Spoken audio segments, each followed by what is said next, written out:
నమస్తే సార్. ఈరోజు నమస్తే అండి. బీహార్‌లో తొలి దశ ఎన్నికలైతే జరిగాయి. 161 స్థానాలకు ఈరోజు పోలింగ్ పూర్తయింది. సో, ఏ విధంగా ఉంది సర్వే సంస్థల రిపోర్ట్ సార్? అమ్మ గౌరి, మీకు అట్లాగే వరల్డ్ న్యూస్ ప్రేక్షకులు నమస్కారం.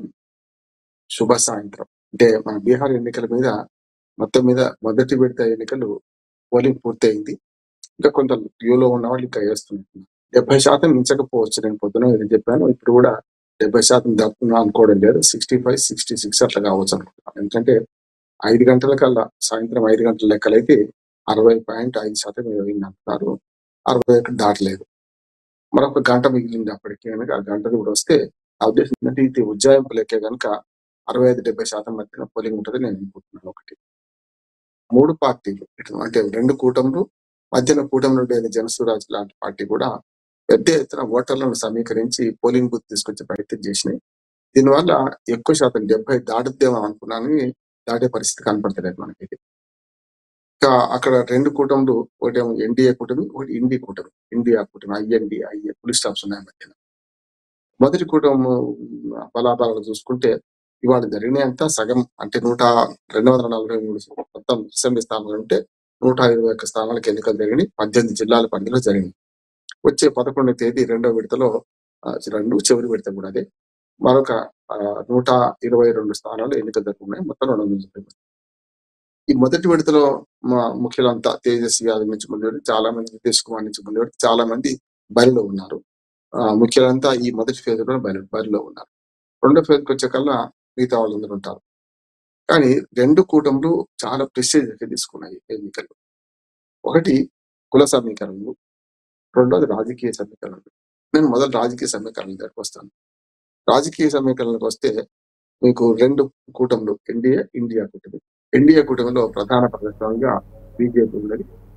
గత 3 సార్లు 2010 నుంచి వరుసగా 10 నుంచి 15, 15 నుంచి 20, 20 నుంచి 25 దాకా 15 ఏళ్లుగా ముఖ్యమంత్రిగా నితీష్ కుమార్ గారు ఉన్నారు. మొదటిసారి ఎన్నికైనప్పుడు కొంత జంగిల్ రాజు నుంచి, గుండా రాజు నుంచి కొంతవరకు ప్రజాస్వామీకరణ జరిగింది. అంటే నేను డెమోక్రసీ రాజు అని పేరు పెట్టాను, జరిగింది. 2015 తర్వాత వచ్చిన ఎన్నికలు చూసుకుంటే వరుసగా అనేక జిమ్మికులు, అనేక పిల్లి మొక్కలు వేసి నితీష్ కుమార్ ఇటుపక్క కొన్నిసార్లు ఇండి కూటమికి, అంటే అప్పుడు యూపీఏ ఉండే మొట్టమొదలు యూపీఏ కూటమికి, కొన్నిసార్లు ఎన్డీఏ కూటమికి ఇటు అటు మారుస్తూ వచ్చారు. ఒక రకంగా చంచలత్వం ఎక్కువ అనే ఒక పేరు తెచ్చుకున్నారు. అంటే స్టికాన్ గారు దేని మీద అనే పేరు తెచ్చుకున్నారు. కానీ 40 వచ్చినా, 44 వచ్చినా, 50 లోపు వచ్చినా ఆయన 3 సార్లు ముఖ్యమంత్రి అయ్యారు చూశాను. అంటే ఏ పార్టీకి ఎన్ని ఓట్లు వచ్చినా, ఎన్ని సీట్లు వచ్చినా తాను మాత్రం ముఖ్యమంత్రి పీఠం మీద వదలలేదు. 15 ఏళ్ళుగా ఆయన కంటిన్యూస్ గా 3 సార్లు ముఖ్యమంత్రిగా ఉన్నారు. ఇది 4వసారి ఇవంత వచ్చింది. దీనిలో ఎన్డీఏ కూటమిలో బీజేపీ ప్రధాన భాగస్వామిగా ఉన్న 85 సీట్లు గెలుచుకున్నా కూడా, 80 సీట్లు గెలుచుకున్నా కూడా తాను ముఖ్యమంత్రి పదవి తీసుకోకుండా మొన్నటికి మొన్న కూడా కూటమి ధర్మాన్ని పాటిస్తూ నితీష్ కుమార్ కి ముఖ్యమంత్రిత్వం అప్పచెప్పి. కానీ సార్ అట్లా ఉండకపోవచ్చు అని నేను అనుకుంటున్నాను. ఎందుకంటే ఇప్పుడు 101 సీట్లు పంచుకున్నారు. ఇప్పుడు రాజకీయ పొత్తులలో బీజేపీ 101 సీట్లు, మన JDU, Janata Dal United, Nitish Kumar party వాళ్ళొక 101. అంటే దాదాపు 202 సీట్లు పోతే మిగతా 40 సీట్లు మాత్రమే రామ్ విలాస్ పాస్వాన్ వాళ్ళు ఒక 10-15 సీట్లు పోటీ చేస్తున్నారు. మిగతా వాళ్ళందరూ చిన్న చితక పట్టి 1-2 సీట్లు పోటీ చేసే వాళ్ళు ఉన్నారు. మొత్తం 6 పక్షాలే వాళ్ళ చేసేదాన్ని. ఇటుపక్క ఇండి కూటమిలో చూసుకుంటే తేజస్వి యాదవ్, అంటే మనకు మన లాలూ ప్రసాద్ యాదవ్ కొడుకు, 37 ఏళ్ల యువకుడు. మా తల్లి కూడా డబ్ల్యూదేవి గతంలో లాలూ ప్రసాద్ యాదవ్ జైలు పోయినప్పుడు ఆయన ముఖ్యమంత్రిగా ఉన్నారు, ఆమె ముఖ్యమంత్రిగా ఉన్నది. ఇప్పుడు యువకుడు మీరు వచ్చారు. గతంలో కూడా ఒక్క సీటు తేడా ఉంది. అంటే బీజేపీకి ఎన్ని సీట్లు వచ్చినాయో ఆర్జేడీకి కూడా, రాష్ట్రీయ జనతాదళ్, వీరికి కూడా ఒకటే సీట్ తక్కువ వచ్చింది. కానీ గతంలో ఉప ముఖ్యమంత్రిగా పనిచేశారు ఇదే నితీష్ కుమార్. ఎన్డీఏ కూటమి లేనప్పుడు, యూపీఏతో ఉన్నప్పుడు తేజస్వి యాదవ్ ఉప ముఖ్యమంత్రిగా పనిచేశారు. కాబట్టి కొద్ది రోజులు జరిగింది, ఆయన పార్టీ ఫిరాయించి, కూటమి ఫిరాయించి నితీష్ కుమార్ మళ్ళీ బీజేపీని ఆశ్రయించారు. అంత చరిత్ర. ఇక్కడికి వస్తాను. ఇప్పుడు ఏంటంటే రెండో కూటమి, ఒక కూటమి బీజేపీ ఆధ్వర్యంలో నడుస్తుంది, బీజేపీ నితీష్ కుమార్. రెండో కూటమి తేజస్వి యాదవ్, అట్లానే కాంగ్రెస్ పార్టీ ప్రధాన భాగస్వామిగా ఉంది. మిగతా చిన్న చితక పార్టీలు ఇందులో ఉన్నాయి ఈ పక్కన. అట్లా చూసుకుంటే మనకు ఈ 2 పార్టీల మధ్య, 2 కూటమిల మధ్య పోటీలో మధ్యన సందట్లో సడమి అన్నట్టు మనకు జనసురాజ్ పార్టీ, ఈ 2 కూటమిలో లేకుండా పోటీ చేస్తా తేజస్వి యాదవ్ ఎక్కడ నిలబడతాడో అక్కడ నిలబడతా అన్నారు. గతంలో రబ్రీదేవి సీటు రాఘవపూర్ అక్కడనే నిలబడతా అన్నారు. చివరికి చేతులు ఎత్తేసి నాకు పార్టీ మొత్తం తిరగాలి కనుక రాష్ట్రం అంతా పార్టీ అధ్యక్షుడిగా నేను పోటీ చేయడం లేదు, వ్యక్తిగతంగా అందరూ నిలబడతాను. కానీ ఇప్పటికే కొందరు పార్టీ ఫిరాయించారు. చూస్తున్నాం మనం. అభ్యర్థులే జనసురాజ్ పార్టీ అభ్యర్థులే ముగ్గురు ఇప్పటికే వాళ్ళు విరమించుకొని మేము బీజేపీకి మద్దతు చేస్తున్నాం, అంటే ఎన్డీఏ కూడా మద్దతు చేస్తున్నాం ప్రకటించారు కూడా. ఇప్పుడు ఈ మొత్తం సినారియో చూస్తే ఈసారి కూడా సంకీర్ణ ప్రభుత్వం వచ్చే అవకాశం ఉంది అంటున్నారు. సరే పోలింగ్ శాతం బాగా పెరుగుద్ది అనుకున్నాను, కానీ ఇంతమంది పనిచేసినా కూడా మళ్ళీ అదే 60-70% దాటని పోలింగే ఉంటది. రెండో విడత కూడా ఇంతకంటే ఎక్కువ ఉండకపోవచ్చు అని అనుకుంటారు. కానీ రెండు కూటములు మధ్యాహ్నం కూటమి లేని పార్టీ కూడా చూసుకుంటే మరొకసారి సంకీర్ణ ప్రభుత్వం ఏర్పడే అవకాశం ఉంది అంటున్నారు. ఎందుకంటే మ్యాజిక్ ఫిగర్ 122, 243 సీట్లు అంటే 122 సీట్లు వస్తేనే మ్యాజిక్ ఫిగర్ నిన్నట్లేక మనకు మెజార్టీ ఉన్నట్లేక ఒక్క ఓటర్ని ఎక్కువ ఉండాలి, ఒక సీట్ అన్న. అటువంటి అప్పుడు ఎన్డీఏ కూటమిలో ఉన్న 101 సీట్లు మాత్రం ఇద్దరు 101కే పోటీ చేస్తున్నారు. అంటే 122 సీట్ల అవకాశం ఎవరికి లేదు వాళ్ళిద్దరిలో.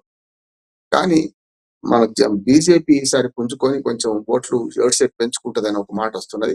కానీ బీజేపీ పుంజుకుంటుందా? దానికి కారణం ఏంటంటే ఇటు పక్కన జనసురాజ్ పార్టీ ఒక రకంగా బీజేపీకి మద్దతు ఇవ్వడానికి, బీజేపీకి సహాయం చేయడానికి ఈ రెండు కూటమిలో దేన్ని చేరకుండా మధ్యన ఓట్లు చీల్చే దాంతో చేస్తున్నారు. గతంలో ఎంఐఎం ఆ పని చేసింది. 2020 ఎన్నికల్లో ఎంఐఎం పార్టీ అక్కడ పోటీ చేసి ముస్లిం ఓట్లు చీల్చడం వల్ల 5 సీట్లు గెలుచుకుంది. కాంగ్రెస్ నష్టం చేసింది, ఆర్జేడీకి నష్టం చేసింది అని ఒకటి.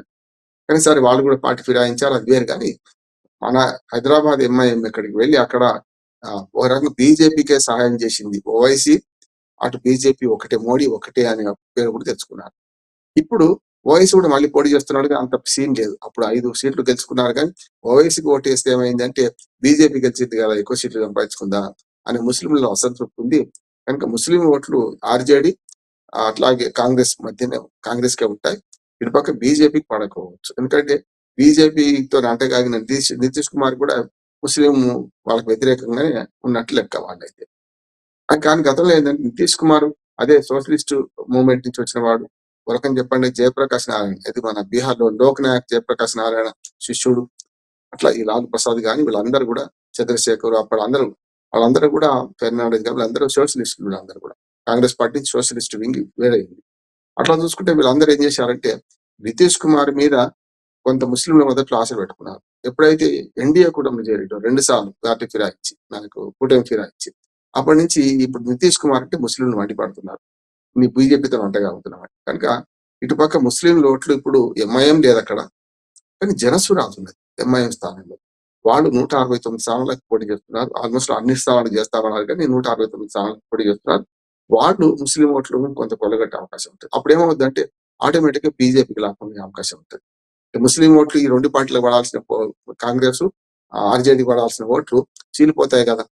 కనుక ఈ 3 పార్టీల మధ్య చీలిపోయి ఒక కూటమి ఒక సింగిల్ పార్టీ చీలిపోతే 2% ఓట్లున్న హర్యానా ఫలితాలు వచ్చే అవకాశం ఉంది. హర్యానాకు అదే చూసినాం మనం.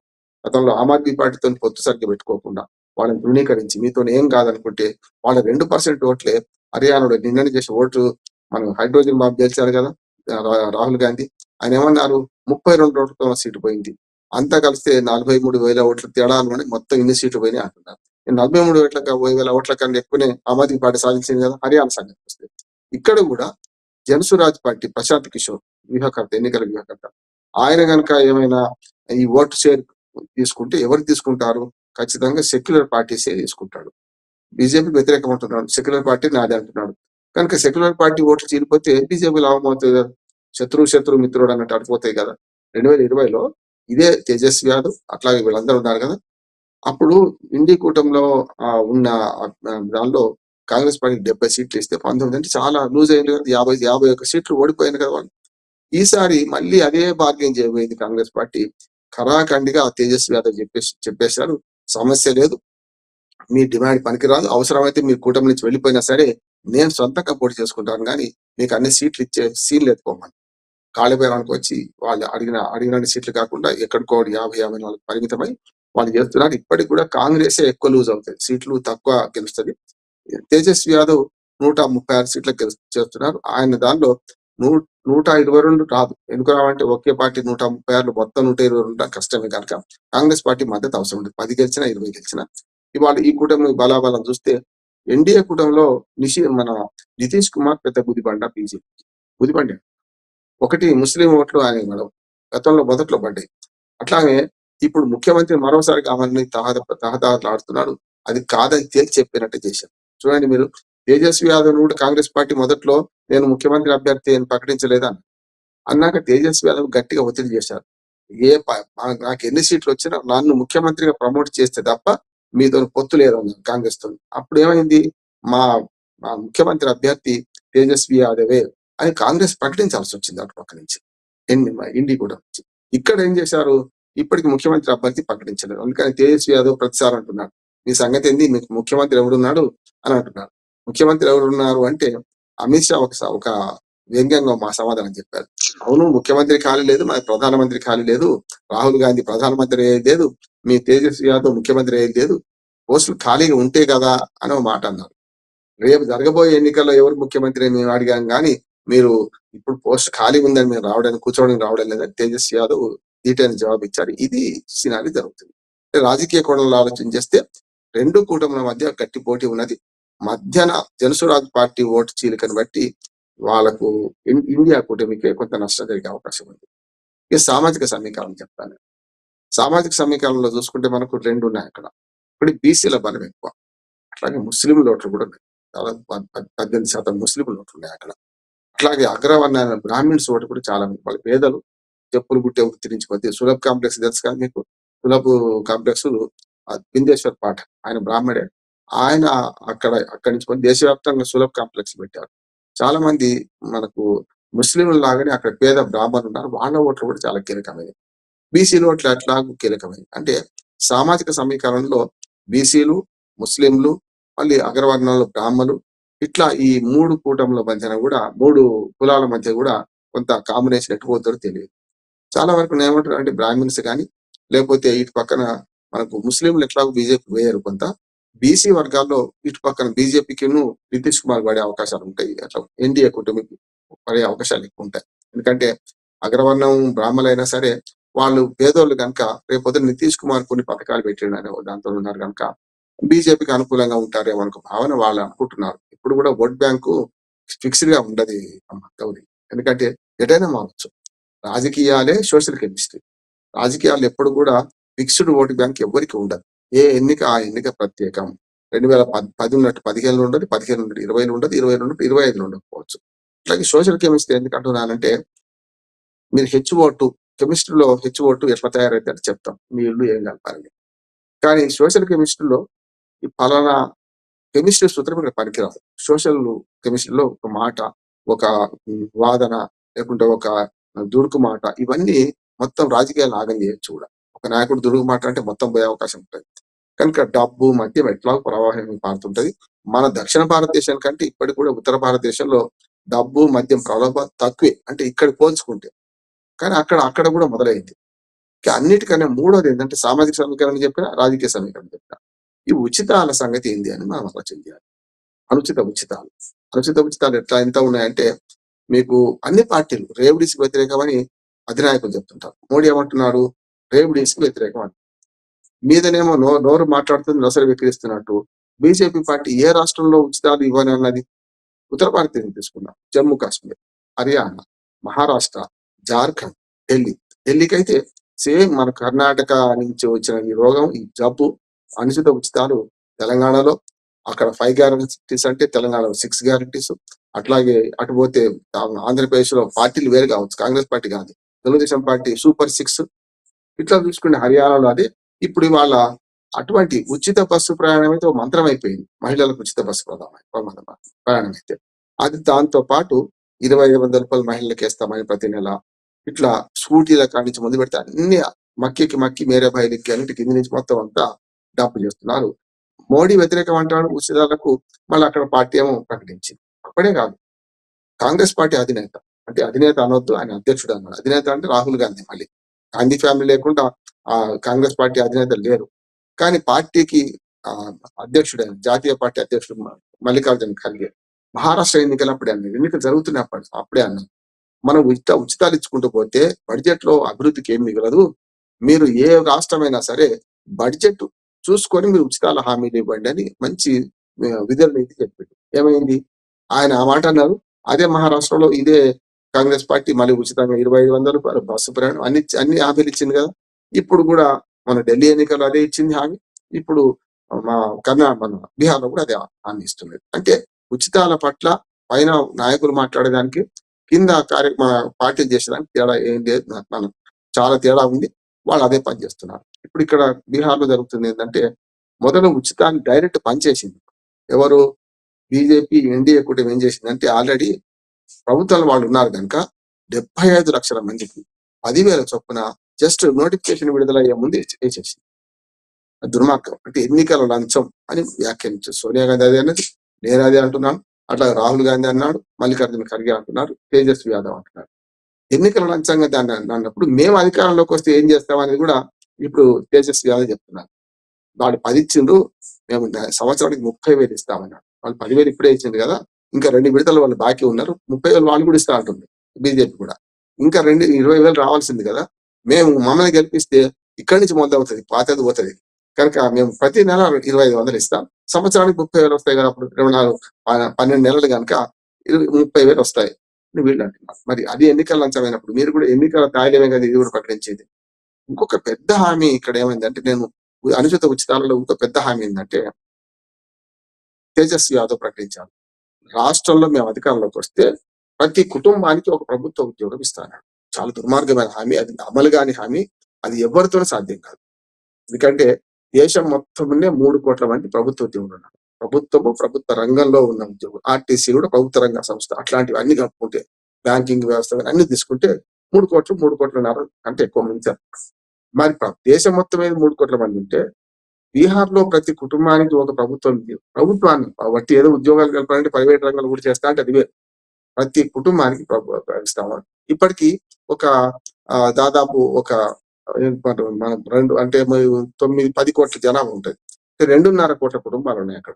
అంటే 2.5 కోట్ల కుటుంబాలు 50 లక్షల కుటుంబాలకు ఆల్రెడీ ఉందనుకోండి ప్రభుత్వం. లేదు, యాక్చువల్గా 50 లక్షల మంది ఉద్యోగులు ఉంటే ఉండొచ్చు, కానీ అన్ని ప్రభుత్వ ఉద్యోగాలు లేవు అక్కడ, ఇచ్చారనుకుందాం. ఇంకా 2 కోట్ల మిగిలిన ఈ 2 కోట్ల కుటుంబాలకు ఉద్యోగాలు కల్పించారంటే దేశంలో ఉన్న అన్ని ఉద్యోగాలు తెచ్చినా అక్కడ సాధ్యంగా. అందుకనే ఈ పెద్ద డేంజరస్ హామీ ఇచ్చారు మన తేజస్వి యాదవ్. ఇది అమలు కాదని నేను చెప్తున్నాను. అంటే అమలు కానీ హామీ ఇచ్చేశారు. అధికారంలోకి వస్తే చూద్దాం, ఎప్పటికీ అధికారం దూరంగా ఉంటున్నాం. ఒకసారి ఉప ముఖ్యమంత్రిగా చేసిన అది నితీష్ కుమార్ హయాంలో, ఆయన మళ్ళీ ముఖ్యమంత్రి అయ్యింది. ఇప్పుడు ఈ టఫ్ వార్ లో చూసుకుంటే పోలింగ్ శాతం ఎవరికి ఒకవేళ పెరిగినా తగ్గినా, ముఖ్యంగా తగ్గితే ఎవరికి నష్టం సార్? తగ్గదు అనుకుంటున్నాను. నా ఉద్దేశం అంటే పోయినసారి ఎన్నికలు ఎట్లా జరిగిందో అంతే వస్తుంది. కానీ ఓట్ల చీలిక, అమ్మ గౌరీ, ఓట్ల చీలిక చాలా గమ్మత్తుగా ఉన్నది. అంటే ఫిక్స్డ్ ఓట్ ఏం లేవు, ఫిక్స్డ్ ఓట్స్ ఏం లేవు, కానీ ఎవరి చీలిక వాళ్ళది. ఎందుకంటే సంకీర్ణ ప్రభుత్వాలు 3 సార్లు సంకీర్ణ ప్రభుత్వాలు వచ్చినాయి. 2010 కానీ 15 కానీ ఎవరి అండ లేకుండా, పక్క పార్టీ వాళ్ళ సహాయం లేకుండా ఇప్పటిదాకా రాలేదు. కానీ ఎన్డీఏ కూటమిలో ఒక అడ్వాంటేజ్ ఏంటంటే చిరాగ్ పాస్వాన్ కూడా ఇప్పుడు, అంటే మనకు రామ్ విలాస్ పాస్వాన్ కొడుకు ఇటు ఎన్డీఏ కూటమి, ఆయన కూడా కొన్ని సీట్లు ఇచ్చారు, 19-20. ఆయన ఆ సీట్లు కొన్ని ఫిక్స్డ్ గెలిచే అవకాశాలు ఎక్కువ ఉన్నాయి. కొన్ని రామ్ విలాస్ పాస్వాన్ మీద కానీ ఆయన కొడుకు చిరాగ్ పాస్వాన్ మీద కూడా కొంత నమ్మకం ఉన్నది. అటువంటిప్పుడు ఏం చేస్తారంటే, ఒకవేళ మనకు నితీష్ కుమార్ అయితే ఈసారి ముఖ్యమంత్రిగా వచ్చే సమస్య లేదు. ఎందుకంటే బీజేపీ నమ్ముకొని బీజేపీతో అంటగాగిన చాలా ప్రాంతీయ పార్టీలు అవి ఆగమైపోయి చూసిన. ఒకవేళ బీజేపీతో కలవకుండా ఏ కూటమిలో లేకుండా, ఇటు ఇండి కూటమిలో కానీ అటు ఎన్డీఏ కూటమిలో లేని పార్టీలు కూడా ఆగమైనాయి. నేను 3 ఉదాహరణలు చెప్తున్నాను. ఒకటేమో నవీన్ పట్నాయక్ 5 సార్లు ముఖ్యమంత్రి ఒరిస్సా, 5 సార్లు 20 ఏళ్ళు ఆయన ముఖ్యమంత్రిగా ఉన్నారు. కానీ బీజేపీతో అంటగాగినట్టు చేసుకుంటూ కూటమిలో లేడు. మొన్న ఏం చేశాడు, ఏ కూటమిలో లేని పొమ్మన్నాడు. అంటే ఏమైంది, మొత్తం 5 సార్లు గెలిచిన ఆయన పోయిండు. ఇప్పుడు వాళ్ళ బీజేపీ ప్రభుత్వం వచ్చింది అక్కడ, బీజేపీ ముఖ్యమంత్రి అయ్యింది ఒరిస్సాలో. ఏ కూటమిలో లేకుండా 2 కూటములతో సమాన దూరం పాటించి ఇద్దరు దొంగలే, కాంగ్రెస్ బీజేపీ ఇద్దరు దొంగలే అన్న వైఎస్ జగన్మోహన్ రెడ్డి ఏమైనా చూసింది కదా, అధికారం కోల్పోవాల్సి వచ్చింది. అట్లాగే కేసీఆర్ ఏమైనా చూసింది కదా, 2 కూటములు దూరంగా ఉంటే ఆయన అధికారం కోల్పోవాల్సి వచ్చింది. అంటే ఈ 3 ఉదాహరణలు. అంటే ప్రాంతీయ పార్టీలను మెల్లమెల్లగా చంపుకుంటూ వచ్చే క్రమంలో అటు కాంగ్రెస్ కానీ ఇటు బీజేపీ కానీ ఆ ప్రయత్నం చేస్తుంది. ఇక్కడ నితీష్ కుమార్ ను కూడా అదే, ఇప్పుడు ఈ ఉదాహరణలో నితీష్ కుమార్ కూడా సరిపోతాడు. నితీష్ కుమార్ కి ఈసారి ముఖ్యమంత్రి పదవి వచ్చే అవకాశం 100% లేదు. ఒకవేళ ఆయన పోటీ చేస్తున్న సీట్లలో 60-70 గెలుచుకుంటే చెప్పలేం కానీ బీజేపీ కన్నా తక్కువే ఉంటాయి అప్పుడైనా. ఒకవేళ అంత వేవ్ వచ్చి నితీష్ కుమార్ కు 50, మొన్నటిదాకా 44 ఉన్నది, 50-60 వచ్చినాయి అనుకోండి, అప్పుడు కనుక ఏమైనా జరిగితే నితీష్ కుమార్ కి అవకాశం. కానీ అప్పుడైనా సరే మెజార్టీ సీట్లు గెలిచిన పార్టీకే ముఖ్యమంత్రి అని అమిత్ షా, రాజ్నాథ్ సింగ్, మోడీ అందరు ప్రకటించేసేసారు. అంటే మెజార్టీ సీట్లు ఎవరికి వస్తాయి? బీజేపీ, నితీష్ కుమార్ ఇద్దరు వేరు పార్టీలు పైన ఉంటే నితీష్ కుమార్ ఖచ్చితంగా సమానంగా పోటీ చేస్తున్నారు. కానీ బీజేపీ కానీ తక్కువ సీట్లు వస్తాయి. కనుక ఈసారి నితీష్ కుమార్ ముఖ్యమంత్రి అవకాశం లేదు. కనుక ఈ రెండింటి మధ్య ఏం చేస్తున్నారంటే, పోనీ నితీష్ కుమార్ గతంలో లాగా కూటమి మార్చి తేజస్వి యాదవ్ అయిపోయింది అనుకోండి. తేజస్వి యాదవ్ ఈసారి ఎట్టి పరిస్థితులు ఉప ముఖ్యమంత్రిగా ఉండడు. నితీష్ కుమార్ కు త్యాగం చేయడు. ఎందుకంటే కాంగ్రెస్ వ్యతిరేకిస్తుంది ఫస్ట్. మీరు ఎటువంటి అంటే చంచలత్వం ఎక్కువ ఉన్నది కదా, ముడ్డి లేని కడుముంత అంటాం. ఇది మోటు పదం అయినా సరే అది దొర్లుతుంటది. కడుముంత అంటే దానికి బేస్ లేకపోతే బేస్లెస్ పోతుంటది. అట్లా నితీష్ కుమార్ పట్ల ప్రజలకు తీసుకొచ్చింది. నితీష్ కుమార్ ప్రభుత్వం ఇప్పటిదాకా చేసిన పనులే బీజేపీకి మరణ శాసనం రాస్తున్నాయి. ఒకవేళ బీజేపీ మీద ప్రేమ ఉన్నా నితీష్ కుమార్ చూసి వేస్తలేరు కనుక నితీష్ కుమార్ అనే వ్యక్తిని ఇటు ఇండియా కుటుంబం కూడా కలుపుకుంటే నువ్వు ఉప ముఖ్యమంత్రిగా ఉంటావా చెప్పు అంటాం. మరి 3 సార్లు ముఖ్యమంత్రిగా ఉన్నవాడు ఉప ముఖ్యమంత్రిగా ఉంటారా? మహారాష్ట్రలో సాధ్యమైంది. మన ఫడ్నవీస్ గారు చాలా వైజ్ మ్యాన్ కనుక తాను అంత సీనియర్, అంతకుండా ముఖ్యమంత్రి ఉండి కూడా మనకు ఏకనాథ్ షిండే కింద ఉప ముఖ్యమంత్రిగా పనిచేశారు గతంలో చూసాం. కానీ అక్కడ కూడా ఏమైంది, మళ్ళీ బీజేపీ అధికారంలోకి వచ్చింది. ఏకనాథ్ షిండేని పక్క పెట్టింది కదా మనం చూసాం. ఇక్కడ కూడా నితీష్ కుమార్ గ్యారంటీ ఈసారి ఎన్డీఏ కుటుంబం పక్కన పెడుతుంది. ఆయన కనుక కూటమి ఫిరాయించి చేస్తా అంటే ఎట్టి పరిస్థితులు తేజస్వి యాదవ్ నేను ముఖ్యమంత్రిని, నువ్వు ఉప ముఖ్యమంత్రిగా ఉంటావా, లేకపోతే నీ పార్టీ నుంచి ఎవరిస్తావో చెప్పు, అప్పుడు ఉప ముఖ్యమంత్రి చేస్తా అంటాడు. కనుక అది అవకాశం లేదు అక్కడికి. కనుక మొత్తం మీద రెంటా చెడ్డరేవాడిలాగా నితీష్ కుమార్ తయారయ్యాడు. మన తేజస్వి యాదవ్ కొన్ని ఓట్లు షేర్ పెరిగే అవకాశం ఉంది. కానీ తేజస్వి యాదవ్ ప్రధానమైన గుదిబండ ఎవరంటే కాంగ్రెస్ పార్టీ. వాళ్ళకి ఇచ్చిన సీట్లలో చాలా ఓడిపోతున్నారు. అందుకని ఒక మాట ఉంది మనకు, మనిషిని బతుకున్న మనిషిని మోయొచ్చు, మనం బరువు మోయొచ్చు. కానీ చచ్చిన శవాన్ని బరువు ఎక్కువ ఉంటుందండి. చచ్చిన శవానికి డెడ్ లగేజ్ అంటాం దాన్ని. అంటే చచ్చిన శవాలు ఎవరు? ఇటు కాంగ్రెస్ పార్టీ గుదిబండ ఇండియా కూటమికి అయితే, ఇటు నితీష్ కుమార్ గుదిబండ ఇటు పక్క ఎన్డీఏ కూటమికి అంటున్నారు. అంటే మీరు పనికిరాని వాళ్ళు. నిజంగా చెప్పండి, రేపు అక్కరగురా అని చుట్టం తానెక్కిన బాలను గుర్రం దక్కున విడవంగా కదరాసు మధ్యన సుమతి శతకం ఉండేది. వీళ్ళిద్దరిని విడిచిపెట్టి అయితే, కానీ రెండు కుటుంబాలకి సమానమైన బలాలు ఉంటే ఏదైనా మ్యాజిక్ జరిగితే చెప్పలేను. కానీ ఇప్పటికి ఏ సర్వే కూడా రెండు కుటుంబంలో ఏ కుటుంబం వస్తుందని చెప్పలేకపోతుంది. నా పరిశీలనలో చూసుకుంటే, నేను కూడా బీహార్ లో చాలా మంది మిత్రులు ఉన్నారు నాకు.